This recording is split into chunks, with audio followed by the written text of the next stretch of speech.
How would you feel if I told you that you have been chosen according to God's mercy to be among those whom God will save from the coming impending doom that will begin this January, just a few days from now?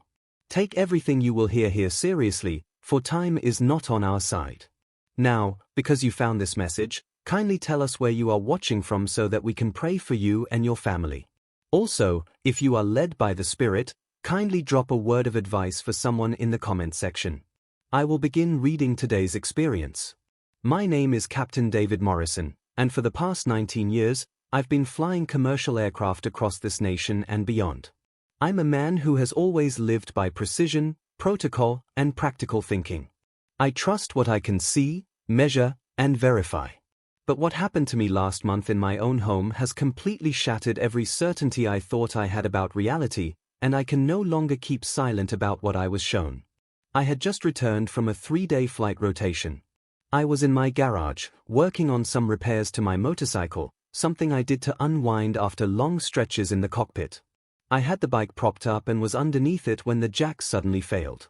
The full weight of the motorcycle came crashing down on my chest, crushing me against the concrete floor with a force that stole my breath instantly. The pain was indescribable, like my entire chest cavity was collapsing inward. I couldn't call for help, couldn't move, couldn't even draw air into my lungs. My wife was inside the house, completely unaware of what was happening just beyond the kitchen door.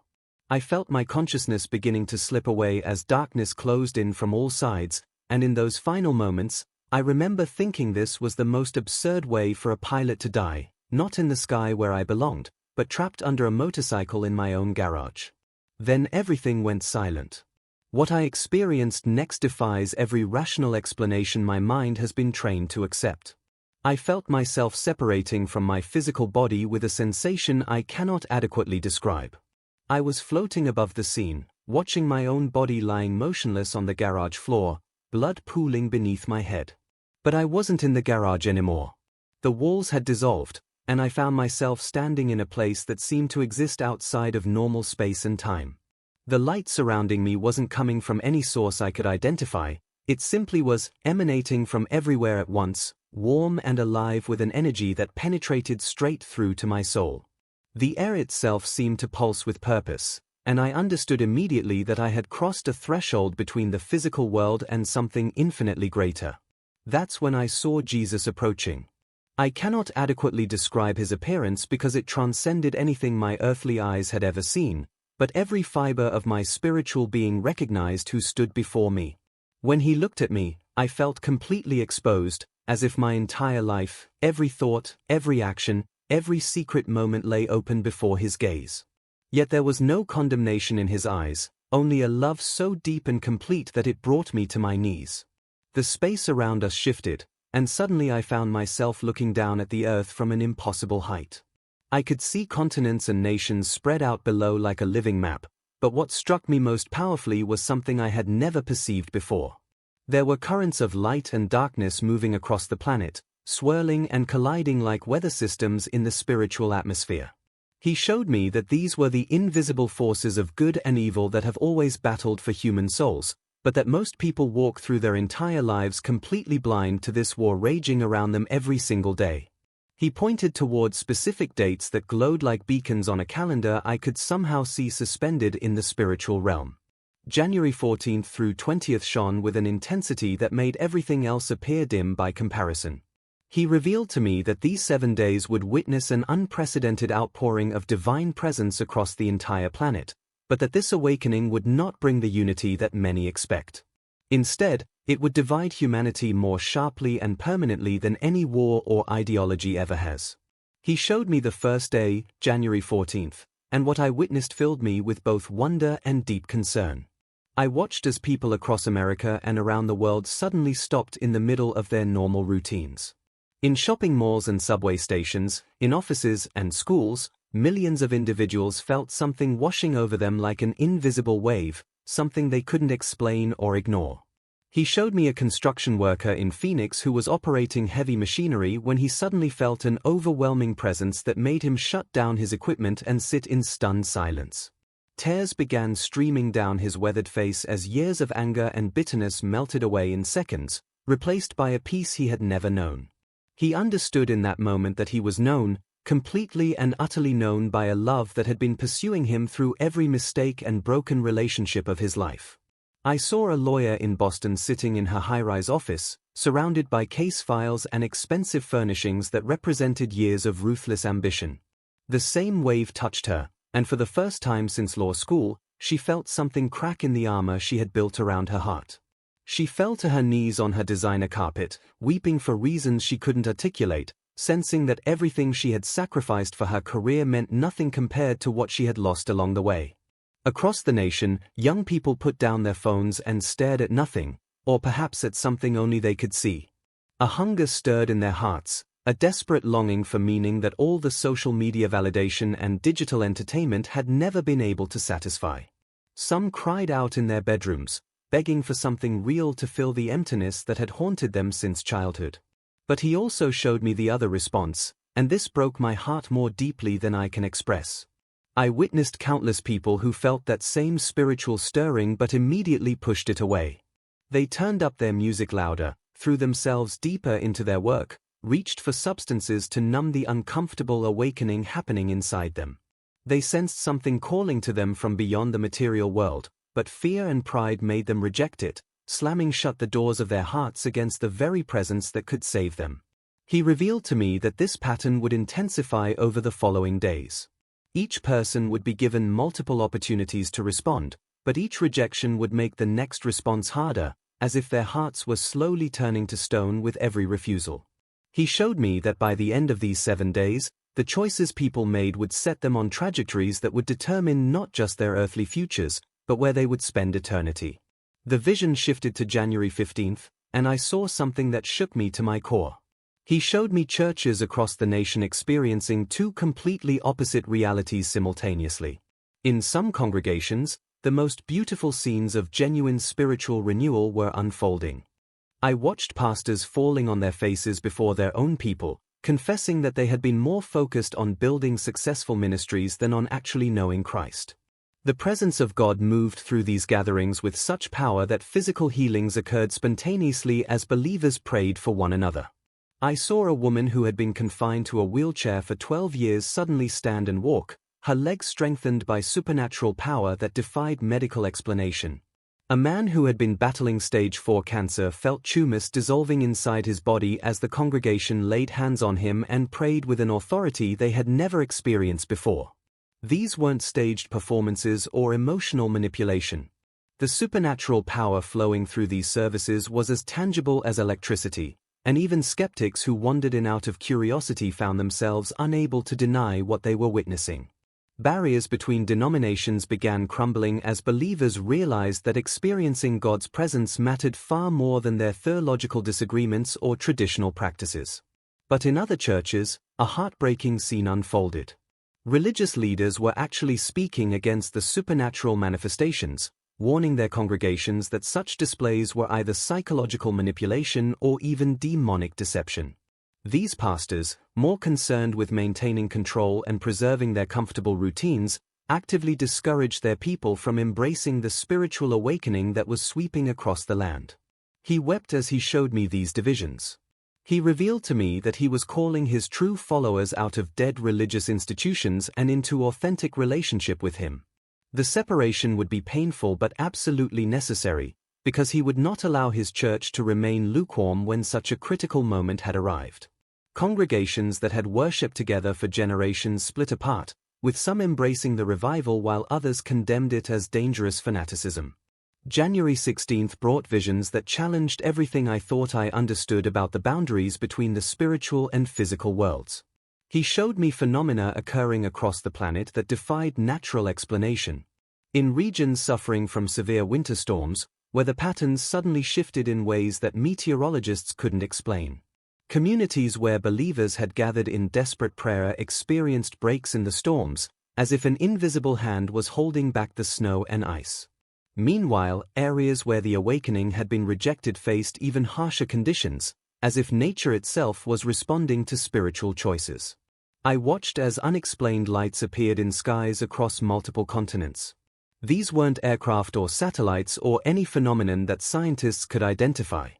Thousands of people captured them on camera, And while experts offered theories ranging from atmospheric anomalies to mass hallucination, none of their explanations could account for the consistent testimonies from witnesses who described feeling profound peace or terror when they saw these lights, depending on the condition of their hearts. He showed me children all over the world beginning to point at empty spaces and describe beautiful beings that only their pure hearts could perceive. These young ones spoke of conversations with angels who brought messages of comfort and warning, while many adults dismissed their testimonies as overactive imaginations. But he revealed to me the truth, that the spiritual realm was becoming visible to those whose hearts remained uncorrupted by the cynicism and hardness that comes from years of disappointment. During this season, in the heart of winter when everything appears dead and dormant, he showed me that God was actually preparing the greatest spiritual harvest in human history. Just as seeds lie hidden beneath frozen ground, gathering strength for spring's explosion of life, so too had the Lord been preparing hearts that would suddenly break open with new life during these appointed days. The media struggled desperately to explain the unprecedented phenomena occurring globally. News networks brought on panels of scientists, psychologists, and sociologists to debunk the miraculous accounts, offering theories about mass hysteria, social media influence, and collective delusion. But their earthly reasoning couldn't comprehend the divine intervention taking place, and the testimonies kept multiplying faster than they could be suppressed. Hospitals began reporting cases that defied medical explanation. Terminal patients showing no signs of disease where scans had revealed aggressive cancers just days before. Psychiatric facilities witnessing instant transformations as people who had battled severe mental illness for years suddenly experienced complete clarity and peace.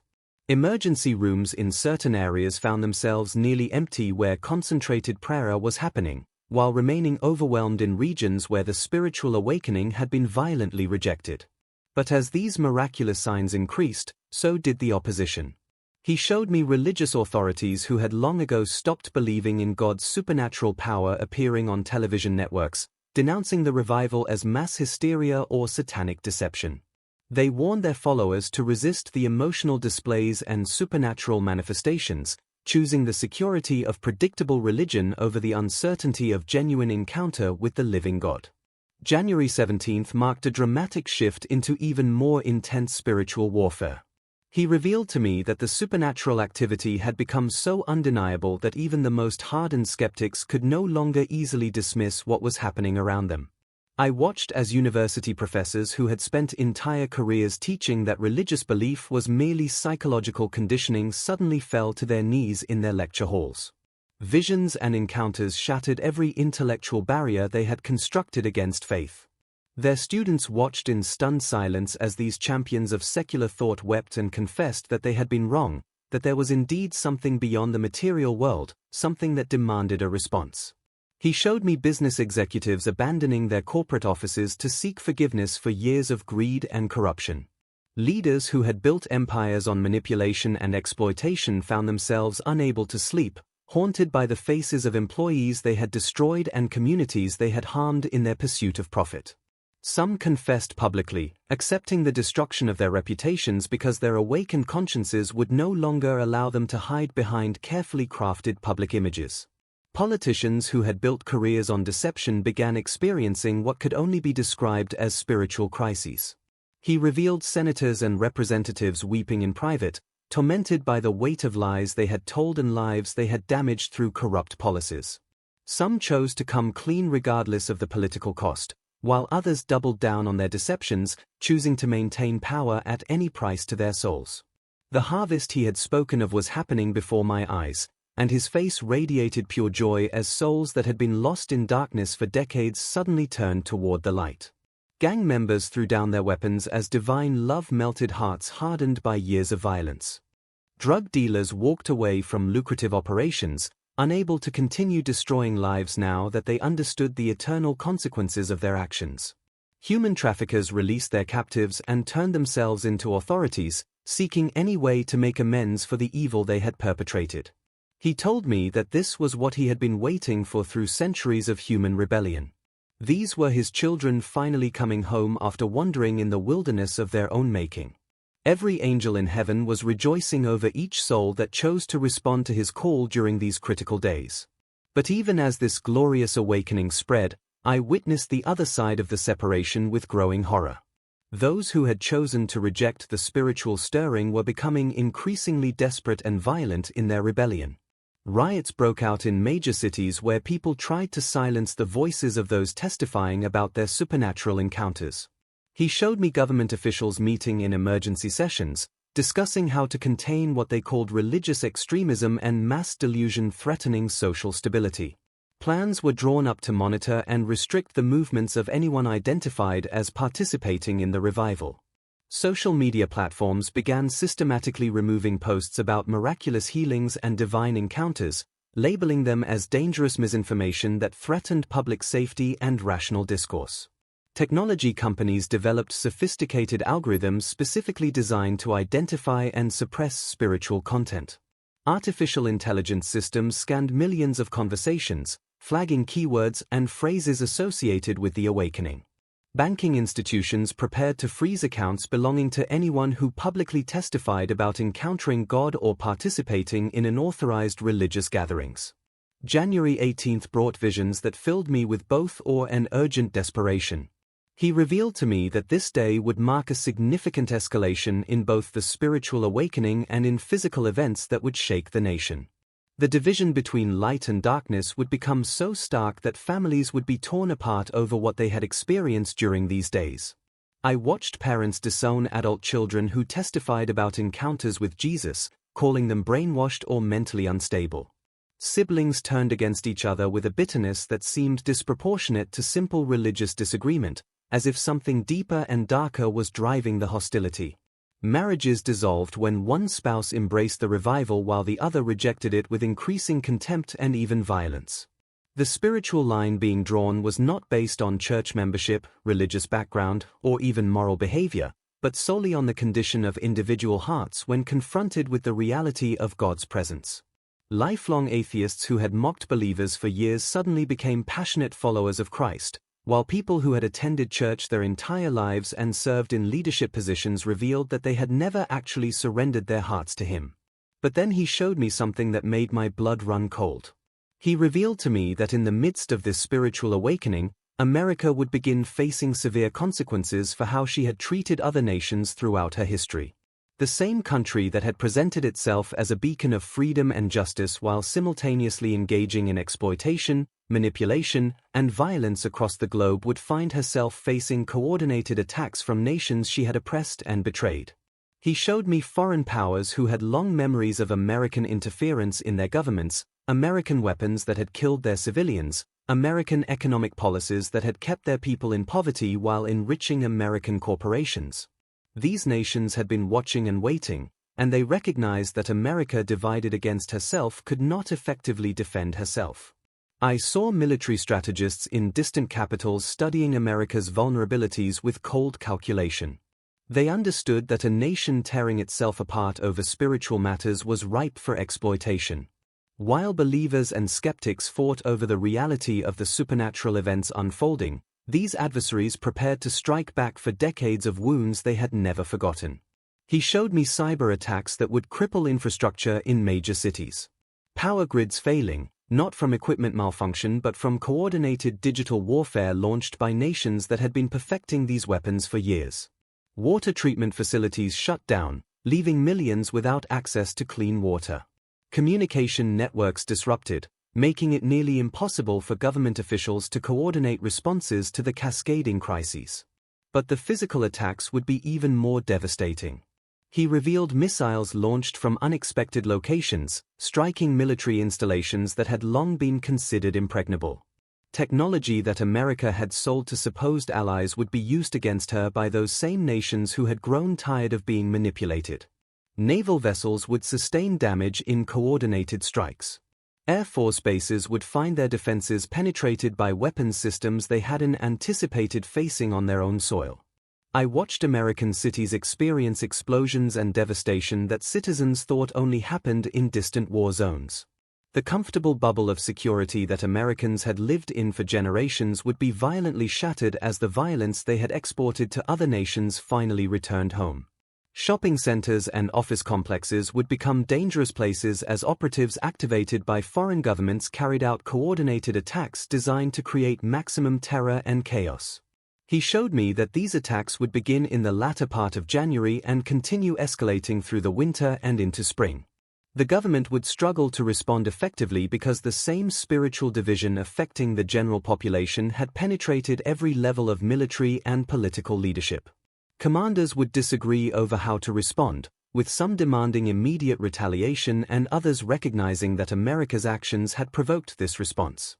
Political leaders would blame each other while offering no real solutions, too concerned with protecting their own positions to unite in effective defense of the nation.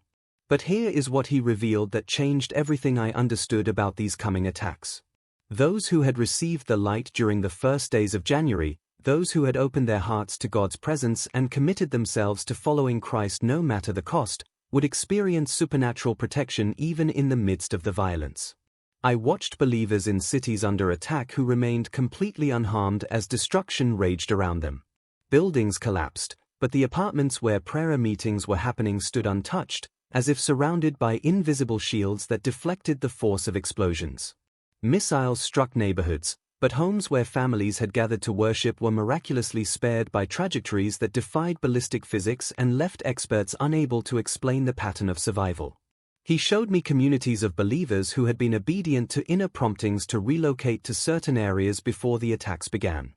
These sanctified settlements, scattered throughout rural regions and even within some urban areas, existed under different spiritual laws than the surrounding chaos. Their water remained pure when municipal supplies were contaminated with chemicals or biological agents. Their food supplies multiplied miraculously when transportation networks were disrupted and grocery stores sat empty. Their children played safely in gardens while violence raged just beyond boundaries that seemed protected by forces that security cameras couldn't detect but that attackers somehow could not penetrate. The believers discovered that the same God who protected Daniel in the lion's den and the 3 Hebrew men in the fiery furnace was still in the business of supernatural preservation. They walked through dangerous situations with a peace that made no natural sense, knowing in their spirits that they were covered by divine protection that no human weapon could overcome. But this protection wasn't automatic or universal. He revealed to me that it was specifically for those who had fully responded to his call during these appointed days in January, who had surrendered their hearts completely and committed to following him regardless of earthly consequences or costs. Those who tried to maintain one foot in the world system while claiming divine protection would find themselves exposed to the same dangers as everyone else. The protection was for those whose hearts were wholly his, not for those who wanted the benefits of faith without the commitment.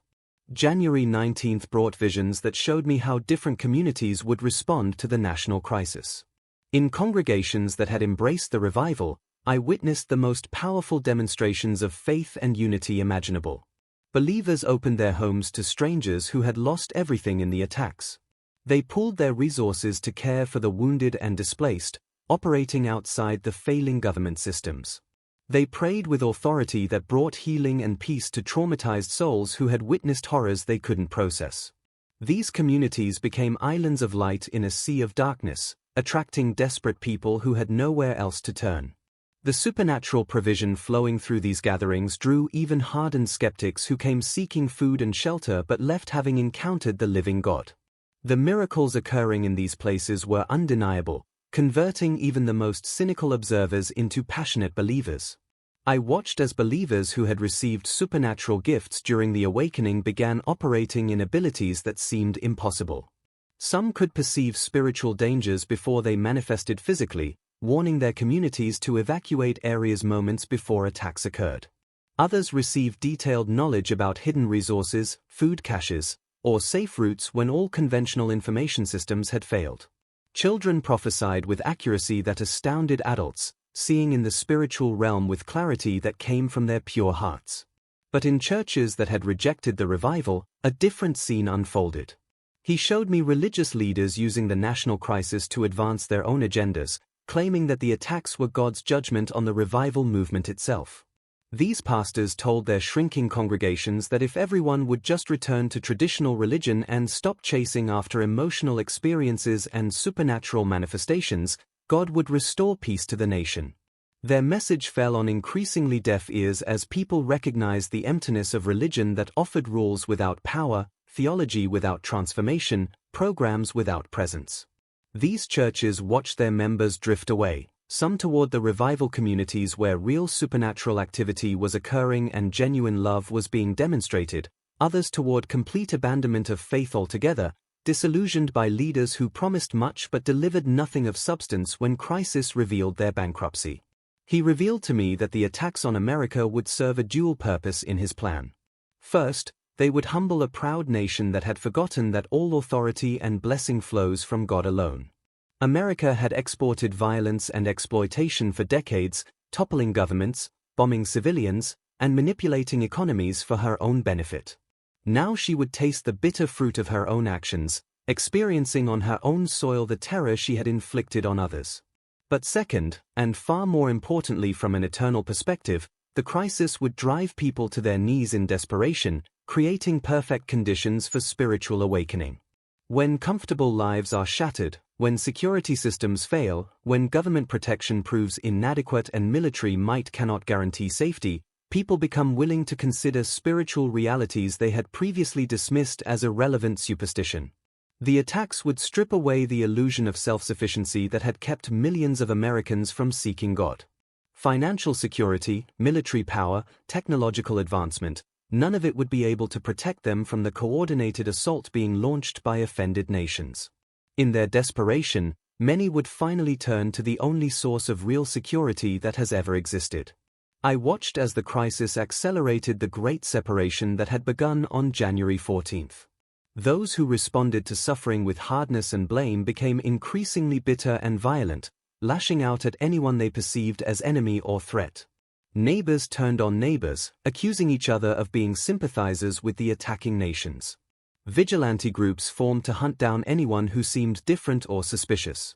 Violence spiraled as people sought scapegoats for their fear and loss. But those who turned to God in their desperation experienced transformation that carried them through circumstances that would have destroyed them in their own strength. They found peace in the midst of chaos, joy despite devastating loss, hope when all earthly reasons for hope had vanished. Their very countenance began to change, reflecting a light that came from within rather than from external circumstances. January 20th would mark the culmination of these 7 critical days, and what he showed me about this date filled me with both overwhelming awe and urgent desperation. A massive escalation would occur in both the spiritual awakening and the physical attacks on the nation simultaneously. Foreign adversaries would launch their most devastating strikes on this day, targeting population centers and critical infrastructure with a coordination that revealed years of careful planning and preparation. The attacks would be designed not just to cause physical damage, but to create maximum psychological terror, to break the American spirit that had long believed itself invincible and beyond the reach of consequences. But simultaneously, the outpouring of God's Spirit would reach its peak intensity. He revealed to me that on this day, the presence of the Lord would become so tangible, so undeniable, that every person in America would feel it whether they wanted to or not.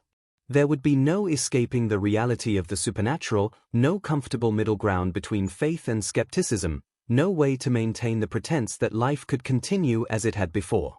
I saw millions of people across the nation suddenly stopping whatever they were doing, overwhelmed by a presence they couldn't deny or ignore. In bomb shelters and evacuation centers, in hospitals and military bases, in homes and on highways, every soul would be confronted with the reality of God and forced to make a choice that would determine their eternal destiny.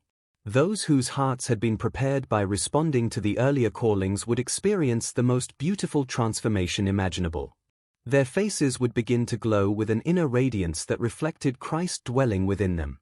They would understand mysteries of faith that had puzzled theologians for centuries.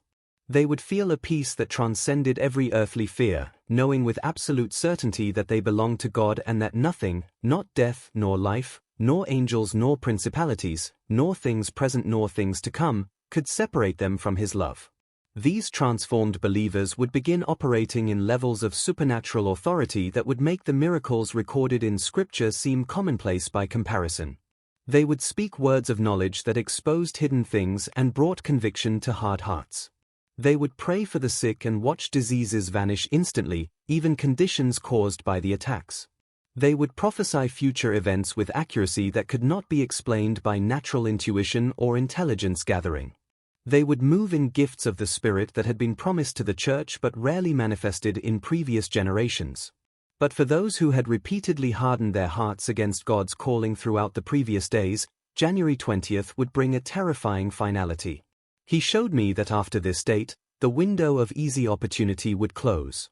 Those who continued to reject Christ would find their hearts growing even harder, as if the light that could have saved them had instead created a barrier they could no longer cross. The same spiritual presence that brought peace to believers would bring torment to those in active rebellion. Instead of repenting when confronted with undeniable proof of God's existence and power, they would become even more determined to fight against Him and against anyone who followed Him. Their faces would show a darkness that seemed to grow deeper with each passing hour, as if the light had revealed something evil that had been hiding in the shadows of their spirits all along. He revealed to me that this would mark the beginning of the final separation He had spoken of throughout the ages, the dividing of humanity into two distinct groups with two completely different destinies. The wheat and the chaff would be separated, the sheep and the goats distinguished, not by their external religious practices or church membership or even their moral behavior, but solely by the condition of their hearts and their response to His calling during these appointed days. As the vision began to transition, He showed me glimpses of the months that would follow these 7 critical days. 2 distinct societies would emerge within America's borders, existing side by side but operating according to completely different principles and under different spiritual laws. The community of believers would grow increasingly supernatural in their daily experience. They would walk in divine health even as plagues and diseases ravaged the unbelieving population. They would experience supernatural provision even as economic systems collapsed and supply chains failed permanently. They would live under miraculous protection even as violence and chaos consumed the world around them. I watched these communities developing systems of mutual care that operated completely outside the monitored networks of the world system. They shared everything they had, ensuring that no one among them lacked basic necessities. They homeschooled their children, teaching them truth that had been banned from public institutions. They developed alternative currencies and barter systems when the banking system froze their accounts. They communicated through methods that bypassed digital surveillance, discovering that the Holy Spirit could connect them across distances in ways that technology never could. Meanwhile, those who had rejected the light would find themselves trapped in systems of control and deception that grew more oppressive with each passing day. Their leaders would promise solutions to the mounting crises, but every human attempt to restore order without acknowledging God would fail spectacularly. Crime rates would skyrocket as people sought to fill the spiritual vacuum in their hearts with increasingly destructive behaviors.